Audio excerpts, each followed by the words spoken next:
Chapter 1. Trouble at Maplewood. At Maplewood Haven Senior Living Center, life moved at a calm, calculated pace. Breakfast at 7:30, Tai Chi at 9 o'clock, nap by 11 o'clock if you were ambitious. That is, until Mr. Harold Simmons, aged 76, went missing. He wasn't in his room. He wasn't in the rec hall. He wasn't even at the Wednesday Jello social, which he once described as the only time in the week where my teeth don't do any work. The staff panicked. Flyers were printed. Calls were made. Emergency pudding rations were temporarily suspended. "He's done it," whispered Agnes Carter, 74, peering over her knitting. "He's finally escaped. Blank. Underscore. Blank." Chapter 2. The plot thickens. Harold Simmons wasn't exactly a troublemaker. He just had what he called a free spirit, and what his 3 ex-wives called a highly inconvenient sense of adventure. "I'm not old," he often told anyone who'd listen. "I'm experienced." So when his best friend, Ernie Delaney, 78, entered the dining hall that morning wearing Harold's signature suspenders as a tribute, he already knew. "Where would he go?" asked Mabel, who hadn't left Maplewood since 2012. Ernie adjusted his glasses. "Where he always said he'd go if things got too boring, the state fair." "Alone?" "He took his scooter." Everyone gasped. Blank. Underscore. Blank. Chapter 3. The ride of his life. At exactly 6:04 a.m., Harold had zipped out the front gate on his electric mobility scooter. Wearing aviator sunglasses, a windbreaker, and a scarf fluttering dramatically in the breeze. He didn't even stop for breakfast.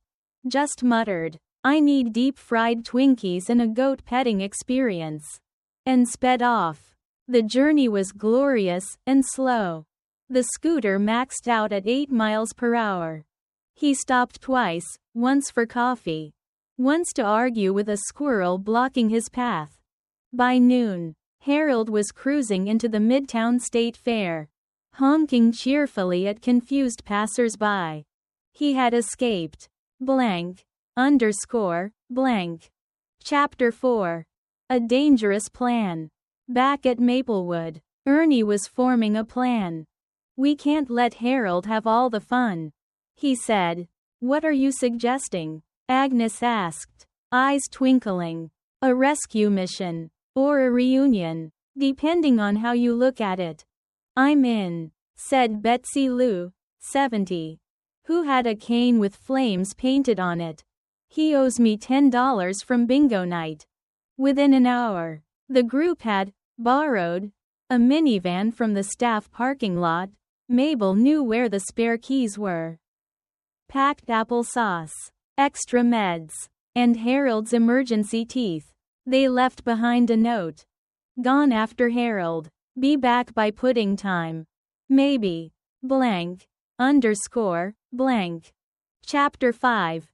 Fairly unexpected. Meanwhile, Harold was having the time of his life.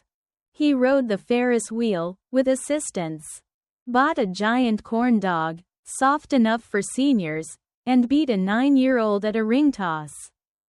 He even made it into the goat pavilion, where he bonded with a particularly grumpy goat named Winston. "Finally, someone who understands arthritis," he told the goat, who bleated in agreement. But trouble struck when Harold tried to enter the pie-eating contest. "You need a team," said the judge. Harold adjusted his scarf. "Well then, looks like I need reinforcements." Blank. Underscore. Blank. Chapter 6. The Maplewood crew arrives. At 2:15 p.m., the Maplewood van screeched into the parking lot, gently rolled. Mabel drove under the speed limit religiously. The reunion was emotional. "Harold. Ernie. You still owe me $10.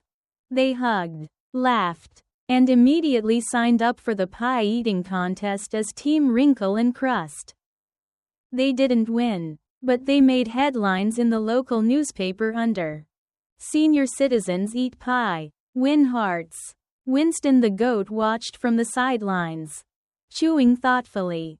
__. Chapter 7. The Way Home. On the drive back, the van was filled with laughter, crumbs, and the smell of corn dogs. "We should break out more often," Betsy Lou said. Agnes nodded. "But next time, I want to drive. Let's not push our luck," Ernie replied, clutching his seatbelt. Harold leaned back, eyes closed, smiling. "Why'd you do it, Harold?" Mabel asked. He opened one eye. "I just needed to feel alive. And I really missed petting goats." Everyone nodded. They understood more than he realized. __. Chapter 8. Fame and fortune, sort of. When they returned to Maplewood, the staff was waiting, half relieved, half annoyed, and 100% curious. "You're on Facebook," Lana the nurse exclaimed, holding up her phone. The video of the pie contest had gone viral. A local reporter even stopped by to interview them. Harold gave a dramatic quote. "You're never too old to eat pie or escape in a scooter." Agnes was offered a knitting podcast. Betsy Lou signed autographs with her flame cane. They were local legends. __. Chapter 9.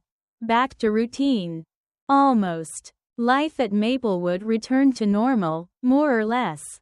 Breakfast was still at 7:30. Tai Chi remained at 9 o'clock. But now there was a monthly outing called Simmons Surprise Adventures, where residents voted on somewhere mildly exciting but not too far from a bathroom. They visited a bowling alley, a llama farm, and once accidentally ended up at a college poetry reading, which they enjoyed surprisingly much. And every so often, Harold would smile to himself and whisper, "Still got it. __. Epilogue. Age is just a number. Harold's scooter now had a custom license plate, GR8ESCPE. He and Ernie led a weekly club called The Unretired, dedicated to new hobbies and occasional mischief. Agnes started a memoir. Betsy Lou got matching flame designs on her walker. And Winston the goat? He now lived at a petting zoo just 20 minutes away. Harold visited monthly, always bringing snacks and stories. Because, as Harold often said, you don't stop living when you grow old. You grow old when you stop living. And Maplewood Haven was now full of life.